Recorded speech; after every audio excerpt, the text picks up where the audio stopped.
ED के notice भिजवाने के बाद भी आम आदमी पार्टी के संयोजक अरविंद केजरीवाल ईडी के सामने पेश नहीं हुए और केजरीवाल इसी गलती के कारण खुद ही फंस गए। उधर सुप्रीम कोर्ट का फैसला आया, उसके तुरंत बाद अगले दिन ईडी ने अपना नोटिस अरविंद केजरीवाल के घर पहुंचा दिया। सिर्फ 72 घंटे के अंदर ऐसा फैसला आया कि दिल्ली सरकार की पूरी टीम घबरा गई।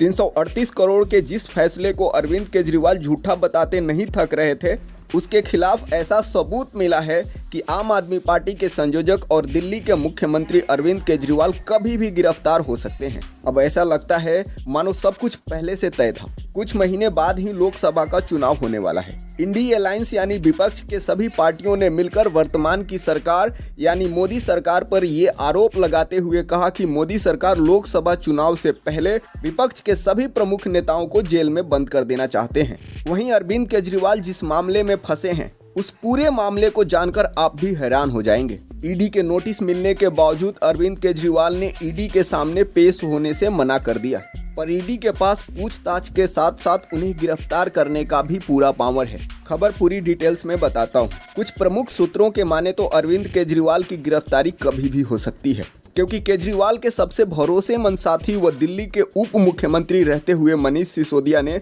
22 मार्च 2021 को नई शराब नीति बनाई थी। नई नीति बनाते वक्त सिसोदिया ने 2 सबसे बड़े तर्क दिए थे, जिसमें पहला तर्क ये था कि दिल्ली में शराब माफियाओं का राज खत्म हो जाएगा और इससे दिल्ली सरकार की सरकारी खजाने में काफी बढ़ोतरी होगी।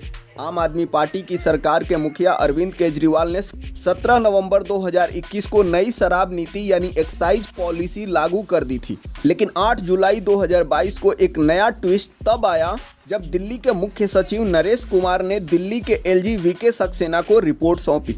उस रिपोर्ट में दिल्ली सरकार के उप मुख्यमंत्री मनीष सिसोदिया पर आरोप लगा कि सिसोदिया अपनी पार्टी के लिए पंजाब, गोवा और गुजरात विधानसभा इलेक्शन के दौरान अपनी आम आदमी पार्टी के लिए फंड एकत्रित करने के मकसद से नई शराब नीति तैयार की थी। दिल्ली सरकार द्वारा लिकर लाइसेंस देने के नाम पर करोड़ों का घोटाला किया गया था। घोटाला सामने आते ही दिल्ली के एलजी वीके सक्सेना ने तुरंत जाँच का आदेश कर दिया था। उसके बाद शराब नीति घोटाले में उप मुख्यमंत्री मनीष सिसोदिया को संलिप्तता पाए जाने के कारण इसी साल फरवरी में गिरफ्तार कर उन्हें जेल भेज दिया गया और इसी साल शराब नीति घोटाले में आम आदमी पार्टी के दूसरे बड़े नेता संजय सिंह को भी पिछले महीने गिरफ्तार कर जेल भेज दिया गया। और अब पिछले दिनों दिल्ली के सीएम अरविंद केजरीवाल को ईडी ने पूछताछ के लिए बुलाया था, पर ईडी के समन भिजवाने के बाद भी अरविंद केजरीवाल ईडी दफ्तर नहीं पहुंचे। अब आगे देखना होगा कि इस भ्रष्ट शराब नीति घोटाले से अरविंद केजरीवाल अपने आप को ईडी से कैसे बचा पाएंगे। इसमें आगे ईडी क्या कर सकती, इसे समझने के लिए हमारी टीम ने कुछ कानूनी एक्सपर्ट से बात की कि अगर कोई व्यक्ति ईडी के नोटिस भिजवाने के बाद भी ईडी के समक्ष नहीं आता है तो ऐसे सिचुएशन में ईडी क्या कर सकती है। तो कानूनी जानकारों का माने तो ईडी अब दोबारा अरविंद केजरीवाल को सम्मन जारी कर सकती है। उसके बाद भी केजरीवाल नहीं आते हैं तो ईडी लास्ट बार एक और सम्मन केजरीवाल के लिए जारी कर सकती है, यानी टोटल 3 बार ईडी सम्मन जारी कर अरविंद केजरीवाल को बुलाने का प्रयास कर सकती है। पर 3 बार सम्मन भिजवाने के बाद भी अगर अरविंद केजरीवाल ईडी के समक्ष प्रस्तुत नहीं हुए तो ईडी केजरीवाल के खिलाफ गैर जमानती वारंट जारी करने के लिए कोर्ट में अर्जी लगा सकती है और फिर कोर्ट से स्वीकृति के बाद ईडी अरविंद केजरीवाल को सीधे गिरफ्तार कर सकती है। शराब नीति घोटाले में अरविंद केजरीवाल का नाम आ जाने के बाद आम आदमी पार्टी के राज्यसभा सदस्य राघव चड्ढा का कहना है कि 2024 लोकसभा चुनाव के पहले नरेंद्र मोदी और अमित शाह विपक्ष के सभी प्रमुख नेताओं को जेल में बंद कर देना चाहते हैं। पर शराब नीति घोटाले को जब आप सही से समझने का प्रयास करेंगे तो इसमें सच्चाई कुछ और ही नजर आएगी। दिल्ली शराब नीति घोटाला 338 करोड़ से भी ज्यादा का है। ऐसा माना जाता है कि इस घोटाले के 338 करोड़ रुपए से ही आम आदमी पार्टी ने पंजाब, गोवा और गुजरात इन तीनों प्रदेशों में पानी की तरह पैसा बहाकर चुनाव लड़ जीत हासिल कर आम आदमी पार्टी राष्ट्रीय पार्टी बनी थी।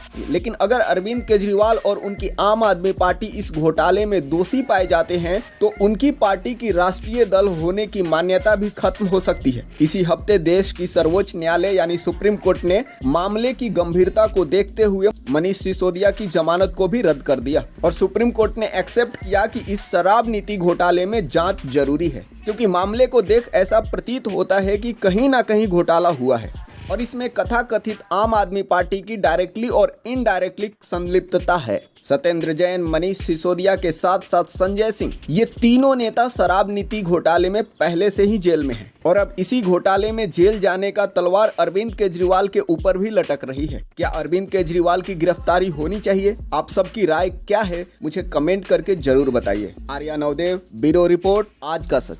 ऐसे बहुत सारे इंफॉर्मेटिव वीडियो के लिए चैनल को लाइक, सब्सक्राइब एंड शेयर जरूर करें ताकि सबसे पहले आपको वीडियो मिले।